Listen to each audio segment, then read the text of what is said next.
Córdoba, Veracruz, México.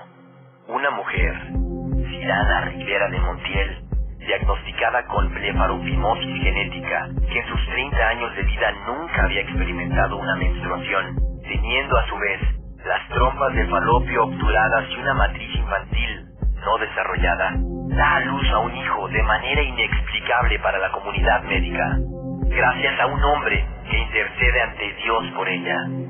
Veracruz, México, un niño diagnosticado de manera intrauterina a las 31 semanas de gestación con labio leporino y paladar hendido, nace perfectamente sano 8 semanas después, gracias a un hombre que intercede ante Dios por él. Esta es la historia de ese hombre.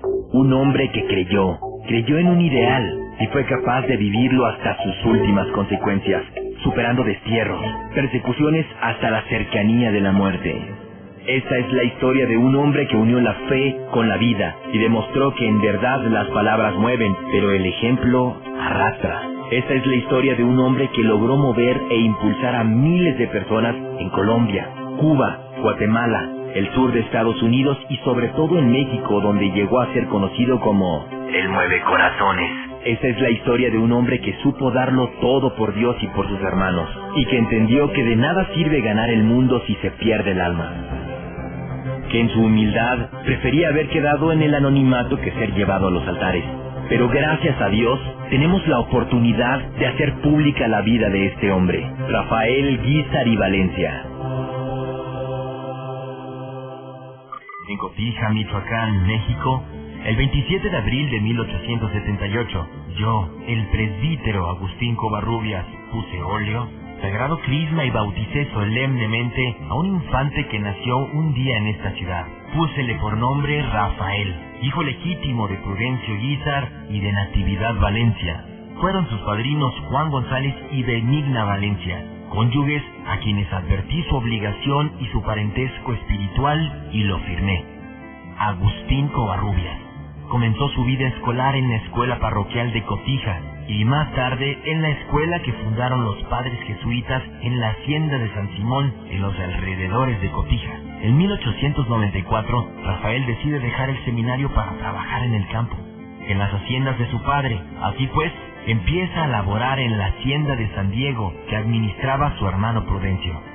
Un día, sin esperarlo, sintió el llamado definitivo de Dios ante una pequeña imagen de la Virgen. Mi hermano Prudencio me pidió que le ayudara a reunir las vacas que estaban recién paridas. Serían unas 200 para repartirlas después entre las de ordeña diseminadas por aquellos inmensos campos. Íbamos a caballo, el sombrero ancho, las cuerdas del azar, acompañados de un buen número de mozos.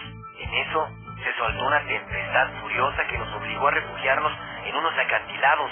Como el agua no cesaba y los víveres se nos habían agotado desde hacía 24 horas, Prudencio me mandó con 2 mozos a conseguir alimentos, mientras él se quedaba cuidando el ganado.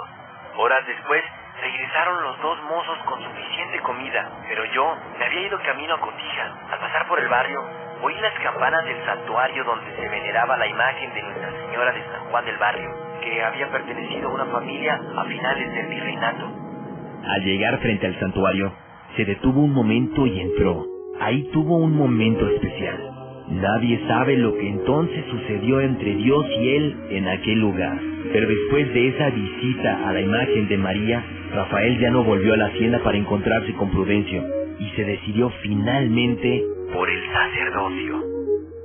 Ingresó al seminario de la diócesis de Zamora en el año de 1894, en donde permaneció hasta el año 1901, en el que el día de Pentecostés recibió la ordenación sacerdotal cuando contaba con 23 años de edad.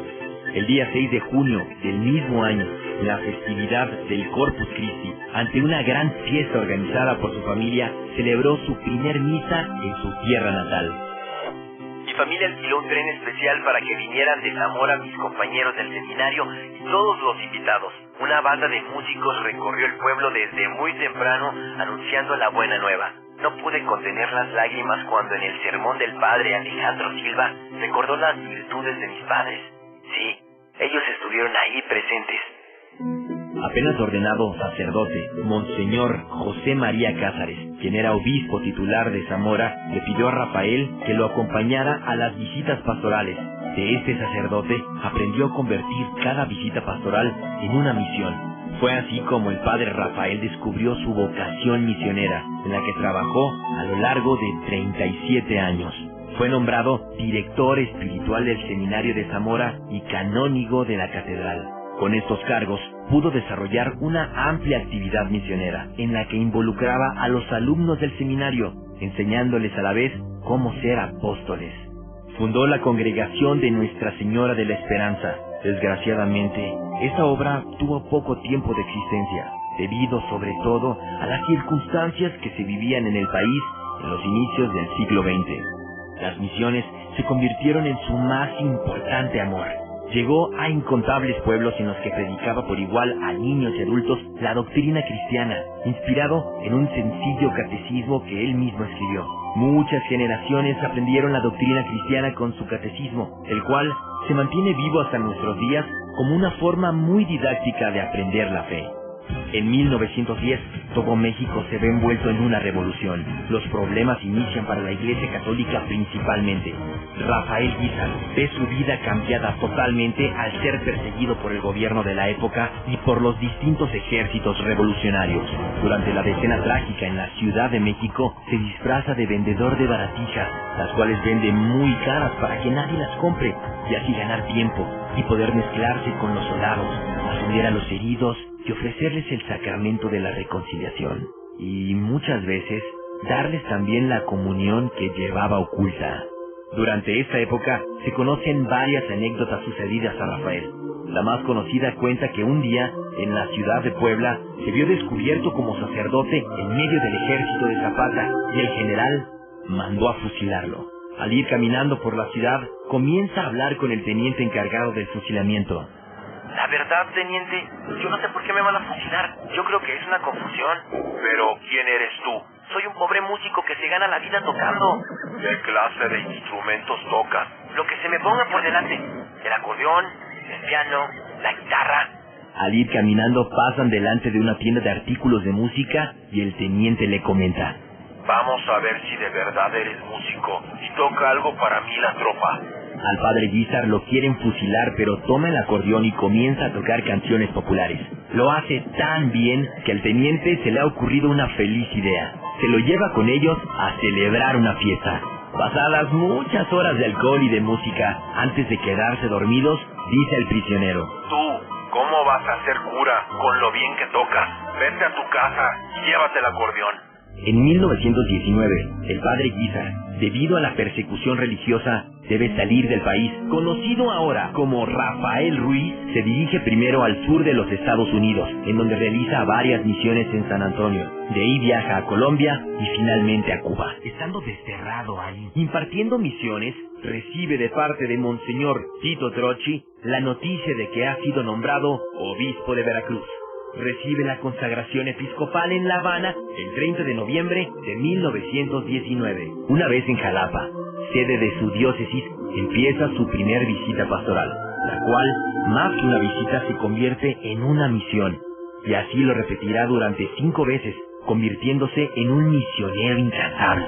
La época post-revolucionaria en México tampoco es la mejor para la Iglesia Católica, y debido a la llamada Ley Calles, tiene que volver a esconderse y trasladar y ocultar su seminario en la Ciudad de México, convirtiéndose este en el único seminario que permanece abierto durante toda la época de la persecución. Poco a poco, afectado por diversas enfermedades como diabetes, flebitis e insuficiencia cardíaca, su salud se va deteriorando. Sufre un primer infarto mientras predica misiones, pero aún después de esta advertencia, Rafael sigue entregándose al 100% a los pobres, a los necesitados y a cualquier persona que necesitara de la gracia de Dios. En 1927, debido otra vez a la persecución religiosa, Rafael debe huir nuevamente del país. Sigue un recorrido casi idéntico al primero: sur de Estados Unidos, Guatemala, Cuba, y ahora añade un nuevo país a su recorrer misionero: Colombia. 2 años después, en mayo de 1929, se presenta de sorpresa en la puerta de su seminario, escondido por el momento en un viejo cine en la calle de Mar Mediterráneo en Tacuba. Ciudad de México. Finalmente, el gobierno federal empieza a demostrar su buena voluntad hacia la iglesia, mas no así el gobierno estatal de Veracruz. Adalberto Tejeda, gobernador del estado, emite un decreto llamado Ley 197, limitando el número de sacerdotes en el estado a 1 por cada 100,000 habitantes. En un estado con 1.300.000 habitantes, esto hace que, de acuerdo a la ley, solo 13 sacerdotes puedan operar en Veracruz. Rafael, con varios de sus sacerdotes, comienzan a radicar en Puebla y otras ciudades cercanas a la frontera del estado, para poder predicar clandestinamente. El gobernador Tejeda, no contento con lo que ha hecho, emite una orden de captura y muerte en contra de Monseñor Rafael Guízar y Valencia, obispo de Veracruz. Rafael, al conocer esta orden, decide con su sobrino Benjamín viajar al día siguiente directamente de la Ciudad de México a Jalapa, a la oficina del gobernador. He venido a demostrarle que soy respetuoso de la autoridad. Usted ha ordenado que me fusilen en el lugar que me encuentren. He venido para que usted mismo pueda darse el gusto de hacerlo y evitar así que ninguno de mis fieles tenga que mancharse las manos disparando contra su obispo. El gobernador no supo qué responder y con gran admiración hacia el hombre Rafael, solo dijo: puede retirarse. El día 6 de junio de 1938, mientras vivía en una casa contigua a su seminario en la Ciudad de México, su salud se ve aún más deteriorada y sufre una recaída de la cual no logra recuperarse. Después de recibir la extrema unción y la comunión, muere a los 60 años de edad. Es llevado a la sede de su diócesis, en donde es enterrado ante una gran congregación de fieles el 8 de junio del mismo año.